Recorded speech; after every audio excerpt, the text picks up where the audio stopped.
Hello my dear students, welcome back to chemistry classes.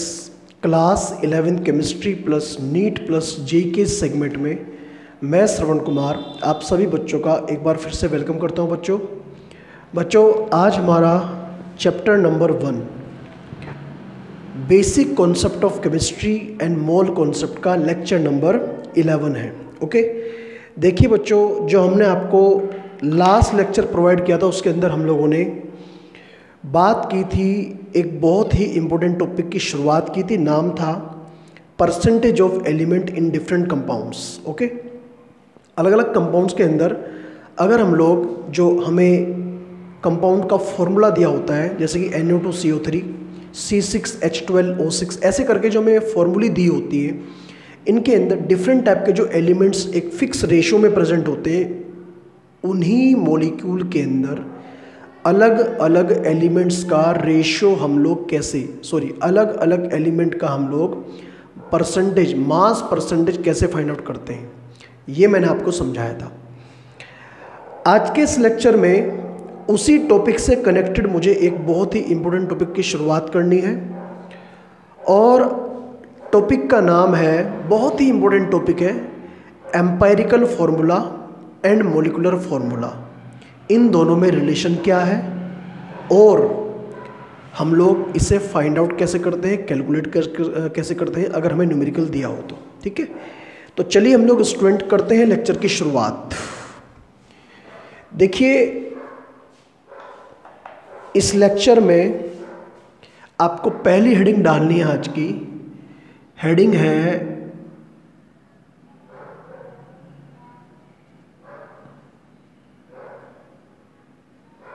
Empirical formula. सबसे पहले मुझे आपको पढ़ाना है एम्पायरिकल फॉर्मूला। ये एम्पायरिकल फॉर्मूला क्या होता है? देखिए, अब तक आप लोगों ने ये तो सुना ही होगा कि मॉलिक्यूलर फॉर्मूला क्या होता है, मॉलिक्यूल क्या होता है, मॉलिक्यूलर फॉर्मूला क्या होता है। जैसे हमें कोई ग्लूकोज का फॉर्मूला जानना है तो C6H12O6।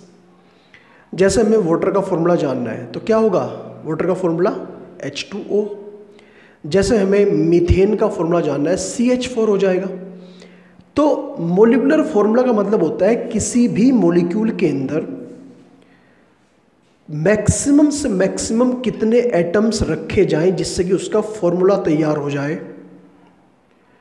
ओके, तो वो उसका मॉलिक्यूलर फॉर्मूला कहलाता है। मॉलिक्यूलर फॉर्मूला के अंदर उस मॉलिक्यूल में मैक्सिमम से मैक्सिमम जितने एटम्स, जितने एलिमेंट्स हम लोग रख सकते हैं वो रखेंगे।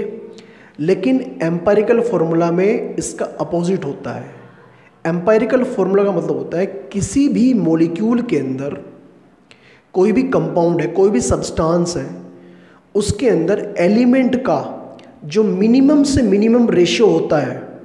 जैसे कोई फॉर्मूला है, अब उसका मिनिमम रेशियो ले लीजिए, तो जो मिनिमम होल नंबर रेशियो होता है ना, उसी फॉर्मूला को हम लोग बोलते हैं एम्पायरिकल फॉर्मूला। ठीक है स्टूडेंट, डेफिनेशन की बात करते हैं। पहला पॉइंट ये है,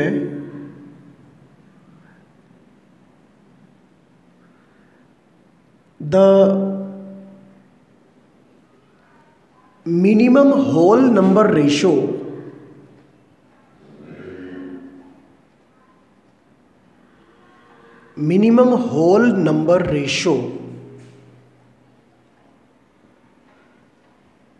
of elements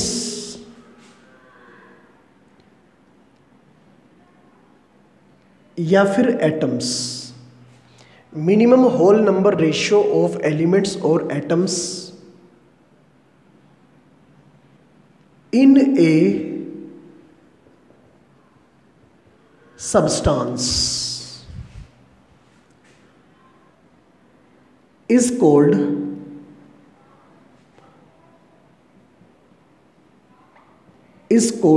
empirical formula। इसे हम लोग बोलते हैं एम्पायरिकल फॉर्मूला। किसी भी सब्सटेंस के अंदर कोई भी कंपाउंड हो, उसके अंदर एलिमेंट्स का या फिर एटम्स का जो मिनिमम होल नंबर रेशो होता है उसे हम लोग क्या बोलते हैं, एम्पिरिकल फॉर्मूला बोल देते हैं। अच्छा, इसके साथ अगर मैं एग्जाम्पल दूं, मैंने कहा ग्लूकोज, ठीक है, उसके बाद में बेंजीन, ये वर्ड आपने सुने होंगे बच्चों, बेंजीन, ओके। ग्लूकोज का जो फॉर्मूला हम लोग पहचानते हैं वो क्या होता है, C6H12O6। आप लोग बस ये मान के चलिए कि फॉर्मूला है ग्लूकोज का, लेकिन अगर मैं इस फॉर्मूले का एक बिल्कुल सिंपलेस्ट रेशियो लूं, सबसे सिंपल, इसे बिल्कुल सिंप्लीफाई कर लीजिए आप लोग। मैं कहा 6 एक ऐसा नंबर है जो सब में कॉमन है और वो डिवाइड कर देगा ऐसे, तो ये हो जाएगा CH2O is empirical formula of glucose. उम्मीद है आप लोग बात को समझे होंगे, जिसके अंदर कार्बन, हाइड्रोजन और ऑक्सीजन का जो रेशियो होता है कितना होता है, 1:2:1, ये रेशियो होता है। ऐसे ही बेंजीन की बात करें, आई थिंक C6H6 आप लोग जानते होंगे बेंजीन का फॉर्मूला है, ओके। बेंजीन एक कंपाउंड होता है। अगर मैं इसका सिंपलेस्ट रेशियो लूं तो कितना आएगा, क्या आएगा, इसका आएगा CH, तो कहेंगे कि CH is empirical formula of benzene. ये बेंजीन का एम्पायरिकल फॉर्मूला है जिसके अंदर कार्बन और हाइड्रोजन का जो रेशियो है कितना है, 1:1, ओके स्टूडेंट। तो एम्पायरिकल फॉर्मूला की डेफिनेशन विद एग्जांपल आप लोग समझ गए होंगे। ठीक इसी के साथ जो दूसरी डेफिनेशन है हमारी वो है मोलिकुलर फॉर्मूला। हम लोग किसे बोलते हैं, देखिए एम्पायरिकल फॉर्मूला में तो हम लोग यूज करते हैं minimum whole number ratio, element का, एटम्स का मिनिमम रेशियो, कम से कम कितना रेशियो हम लोग यूज करते हैं। लेकिन मॉलिक्यूलर फॉर्मूला में हम लोग लेते हैं maximum whole number ratio, maximum से मैक्सिमम उसके अंदर कितने एटम्स रख सकते हैं जिससे कि फॉर्मूला जनरेट हो जाए, ठीक है। तो लिख सकते हैं कि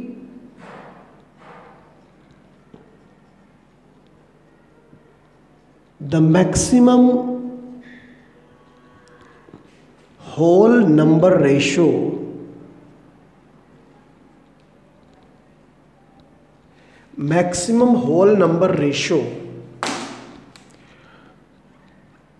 ऑफ एलिमेंट मतलब एटम्स, ठीक है।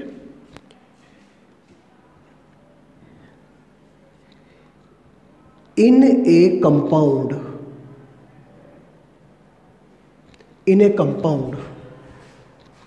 is called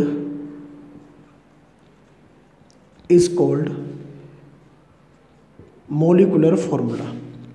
अब एग्जाम्पल देने की कोई नीड होनी नहीं चाहिए मेरे हिसाब से, ये तो आपके सामने है ही। अगर मैं ग्लूकोज की ही बात करूं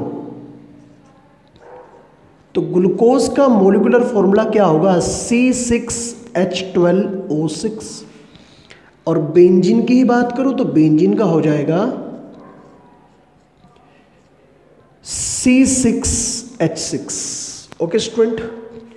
तो अभी तो मैंने सबसे पहले आप लोगों के सामने डिस्कस किया what is the meaning of empirical formula and what is the meaning of molecular formula, okay.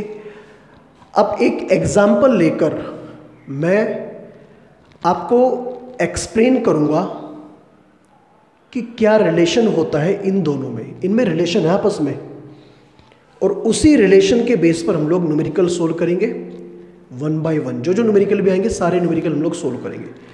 तो अभी तो आप लोग वीडियो स्टॉप करके इस पूरे पोर्शन को यहाँ से लेके यहाँ तक का नोट करिएगा, फिर हम लोग एक कोई भी एग्जाम्पल लेकर अपनी बात को क्लियर करेंगे। ठीक है स्टूडेंट, करिए नोट।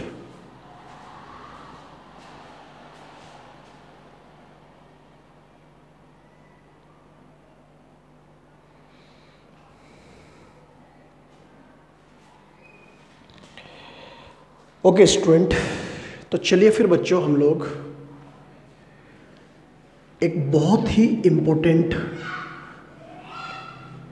रिलेशन जनरेट करेंगे, समझाएंगे आपको कि मॉलिक्यूलर फॉर्मूला और एम्पायरिकल फॉर्मूला में आपस में किस तरह का रिलेशन है। ठीक है, देखो हेडिंग लिख सकते हो अब आप, relation between empirical formula and molecular formula. Empirical formula और मॉलिक्यूलर फॉर्मूला में आपस में क्या रिलेशन है। ठीक है, मैं पहले एक एग्जाम्पल आपके सामने एक्सप्लेन कर देता हूं। C6H12O6 ग्लूकोज का मॉलिक्यूलर फॉर्मूला है। ठीक है, इसे आप लोग पहचानते ही होंगे। और CH2O ग्लूकोज का एम्पायरिकल फॉर्मूला है, इसे भी आप लोग पहचानते ही होंगे।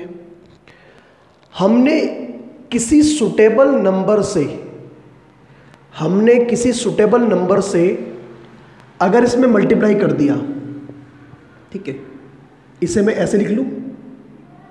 ठीक है, हमने किसी सुटेबल नंबर से multiply by a suitable number n और n इज इक्वल टू 6। अगर मैं इससे मल्टीप्लाई नहीं डिवाइड, अगर मैंने इसे डिवाइड कर दिया, इससे डिवाइड का सिंबल ये लगाया मैंने, डिवाइड किया तो मॉलिक्यूलर फॉर्मूला कन्वर्ट हो गया इसमें। और अगर मैंने इसे मल्टीप्लाई किया, multiply by n is equal to 6, तो ये इसमें कन्वर्ट हो गया। मतलब कहने का n क्या है, n इज इक्वल टू एक तरह से n इंटीजर, एक ऐसा इंटीजर है, एक ऐसा नंबर है जो मॉलिक्यूलर फॉर्मूला को एम्पायरिकल फॉर्मूला में, एम्पायरिकल फॉर्मूला को मॉलिक्यूलर फॉर्मूला में कन्वर्ट कर सकता है। एक सुटेबल नंबर है n इंटीजर, जिसकी वैल्यू कितनी होती है, जिसकी वैल्यू हो सकती है 1, 0 तो नहीं हो सकती, 2, 3, 4 अप टू, इनमें से कोई भी हो सकती है, 1, 2, 3, 4, 5, 6, इनमें से कोई भी हो सकती है। इसका मतलब हम ये कह सकते हैं, पहला पॉइंट ये कह सकते हैं, फर्स्ट पॉइंट, कि भाई मॉलिक्यूलर फॉर्मूला किसी भी मॉलिक्यूल का इज इक्वल टू होता है n times of empirical formula.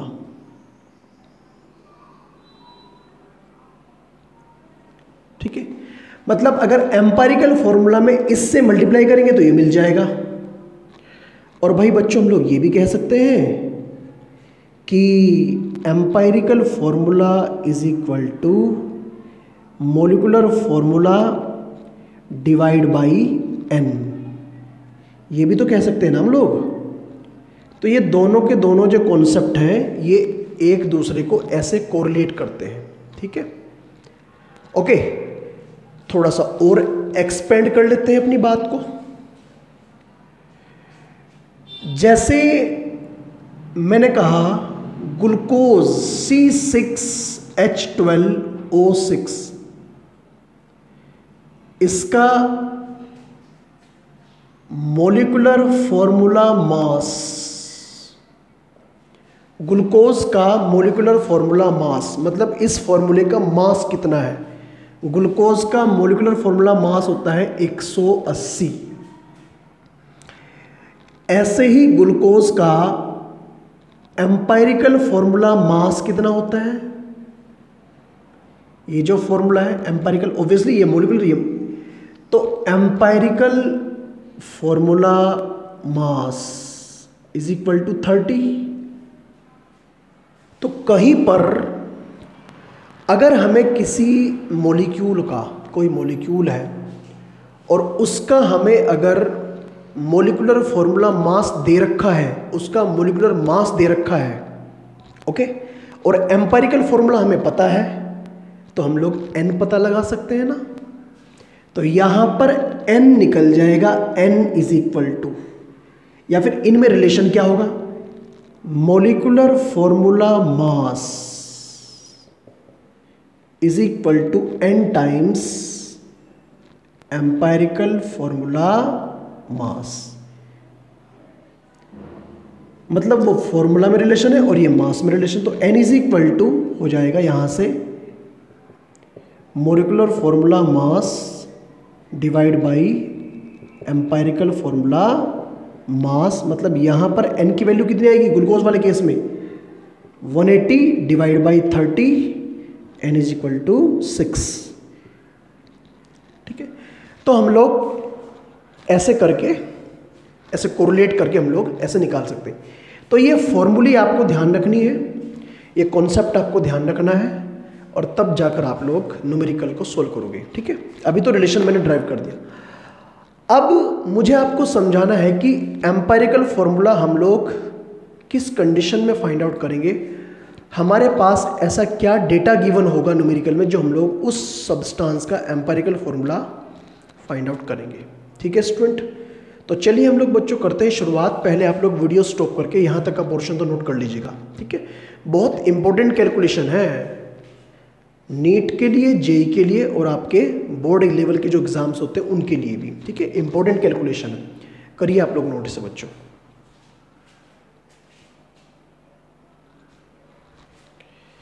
देखिए कुछ आपको मैं यहाँ पर बच्चों कुछ इंपॉर्टेंट पॉइंट, इंपॉर्टेंट स्टेप्स बता दूं कि हम लोग कैसे फाइंड आउट करते हैं किसी मॉलिक्यूल का एम्पायरिकल फॉर्मूला। ठीक है, क्या हमें गिवन होता है। तो हेडिंग लिख सकते हैं ये बात आप लोग, steps to calculate, steps to calculate empirical formula of a substance। किसी भी सब्सटेंस का एम्पायरिकल फॉर्मूला फाइंड आउट करने के कुछ स्टेप्स। ठीक है, ये हमारी हेडिंग है। सबसे पहले क्या करना होता है हमें, आपको उन एलिमेंट की परसेंटेज पता होनी चाहिए जो एलिमेंट उस सब्सटेंस के अंदर प्रेजेंट है। जैसे मान लिया किसी सब्सटेंस के अंदर कार्बन है, हाइड्रोजन है, ऑक्सीजन है, तो तीनों की परसेंटेज आपके पास होनी चाहिए। तो पहला स्टेप यही है, कैलकुलेट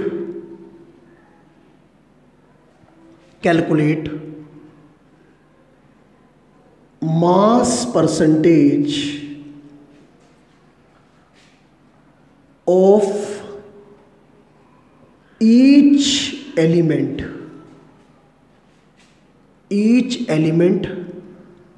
present in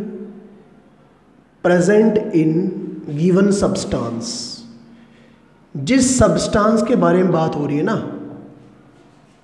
उस सब्सटेंस के बारे में हर एक एलिमेंट की क्या निकालनी है, मास परसेंटेज। पहला स्टेप तो ये है, okay.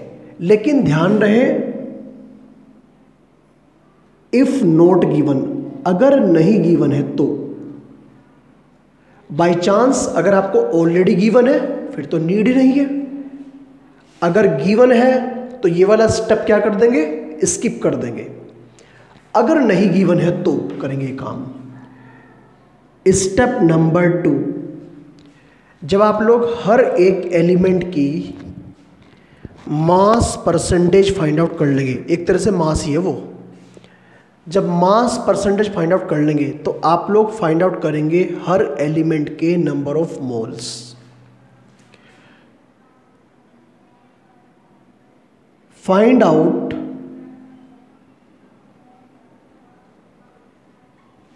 number of moles of each element, number of moles of each element। कैसे निकालते हैं moles? each element by dividing percentage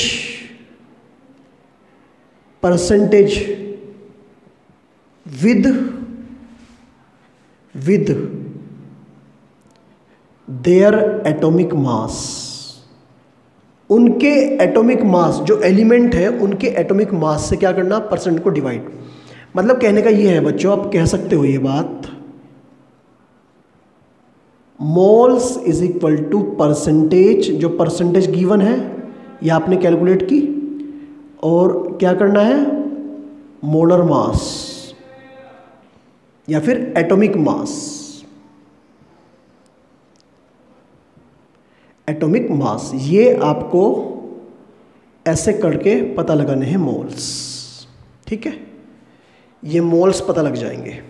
okay student, अब फॉर एग्जांपल मान लिया आपके पास में 3 एलिमेंट है, एक X, एक आपका Y, एक Z।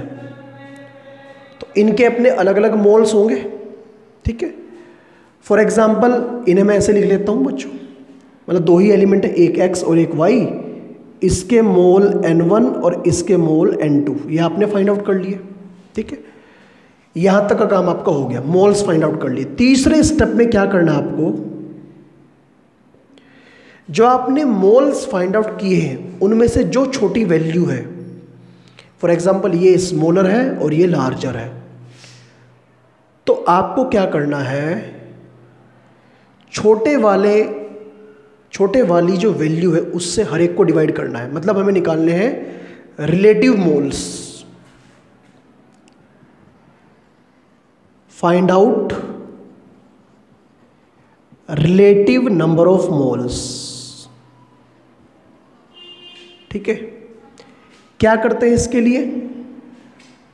इसके लिए करते हैं moles divide by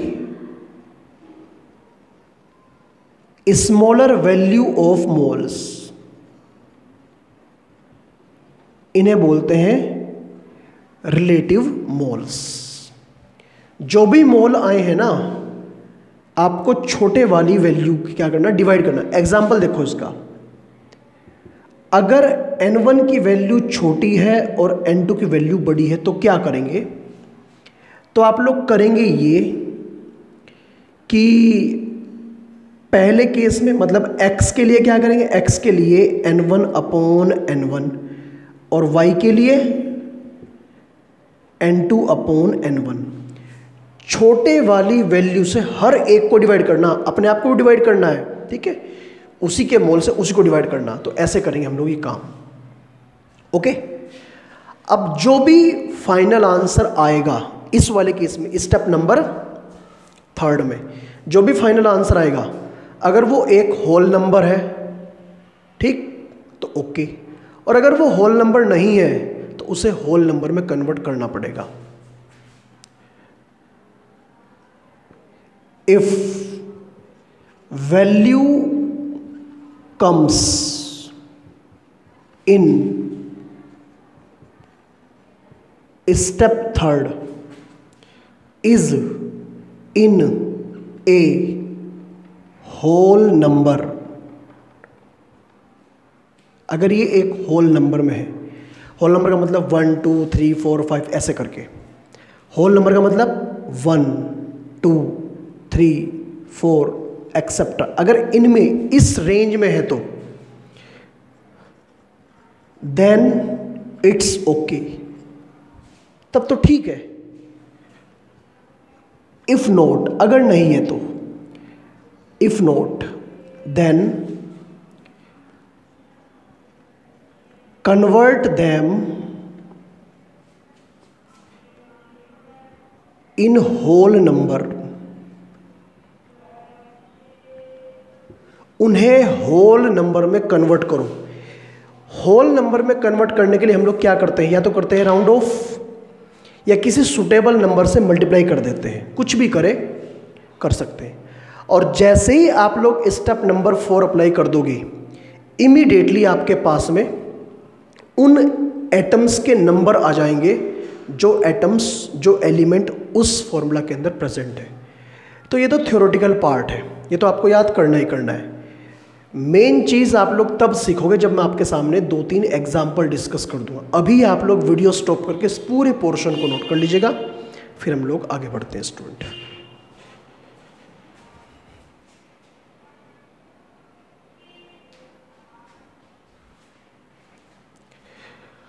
okay student, देखिए बच्चों, आज मैंने आप लोगों के सामने कुछ इंपॉर्टेंट टॉपिक जैसे कि empirical formula, molecular formula, empirical formula और मॉलिक्यूलर फार्मूला में रिलेशन क्या है, एन फैक्टर किसे बोलते हैं जो एन यहाँ पर निकलता है, उसके बाद empirical formula mass, molecular formula mass, इनमें आपस में क्या रिलेशन है, कैसे कोरिलेट करते हैं एक दूसरे को, ठीक। फिर एम्पिरिकल फार्मूला फाइंड आउट करने के कुछ स्टेप्स जो हमें न्यूमेरिकल में ध्यान रखने हैं, इस टॉपिक वाले जो न्यूमेरिकल हैं उसमें ध्यान रखने हैं। इस सारे के सारे स्टेप्स हमें फॉलो करने हैं। सबसे पहले क्या करना, calculate the mass percentage of each element present in a given substance. उस सब्सटेंस के अंदर मान लिया 3 तरह के एलिमेंट हैं X, Y, Z, तो उनमें से हर एक की निकालनी है मास परसेंटेज, अगर ना गिवन हो तो, अगर नहीं गिवन है तो, अगर गिवन है तो ठीक है, फिर नहीं कैलकुलेट करनी, फिर स्टेप नंबर 2 से करनी शुरुआत।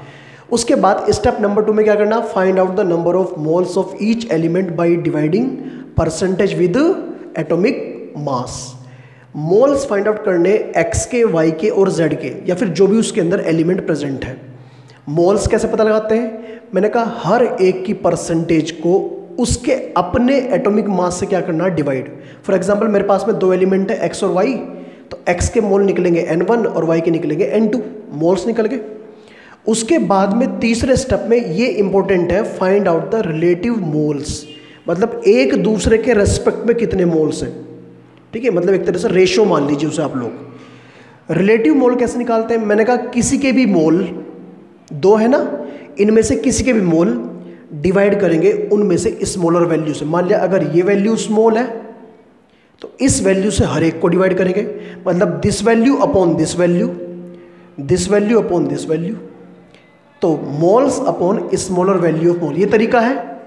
एग्जाम्पल भी मैंने बताया, अगर N1 की वैल्यू छोटी है N2 की बड़ी है तो क्या करना आपको, N1 अपॉन N1, ये तो किसकी वैल्यू आ गई, X की, N2 अपॉन N1, ये किसकी वैल्यू आ गई, Y की। ओके, अब अगर ये जो फाइनल आंसर आपका आया स्टेप नंबर 3 में, अगर ये एक होल नंबर में है, if value comes in step number 3 is in a whole number 1 2 3 4 में, कंप्लीट नंबर में अगर आ गई है तो देन इट्स ओके, फिर तो हमारा काम हो चुका। लेकिन अगर नहीं है तो आपको क्या करना पड़ेगा, उन्हें होल नंबर में कन्वर्ट करना पड़ेगा, या तो राउंड ऑफ करके या उन वैल्यूज़ को किसी सुटेबल नंबर से मल्टीप्लाई करके, दोनों को एक ही नंबर से मल्टीप्लाई करना है। ओके, मेरी बात को समझ गए ना। तो नेक्स्ट लेक्चर में हम लोग अपनी बात को यहीं से शुरू करेंगे और कुछ न्यूमेरिकल्स प्रॉब्लम सॉल्व करेंगे नेक्स्ट लेक्चर में। आज के लेक्चर को यहीं पर कंप्लीट करते हैं और मिलते हैं नेक्स्ट लेक्चर में कुछ important NCERT, NEET, JEE, exemplar, जितने भी सफिशिएंट अमाउंट में मैं क्वेश्चंस कर सकता हूँ आप लोगों के लिए। आज के लिए इतना रखते हैं और मिलते हैं नेक्स्ट लेक्चर में। Thank you, all the best.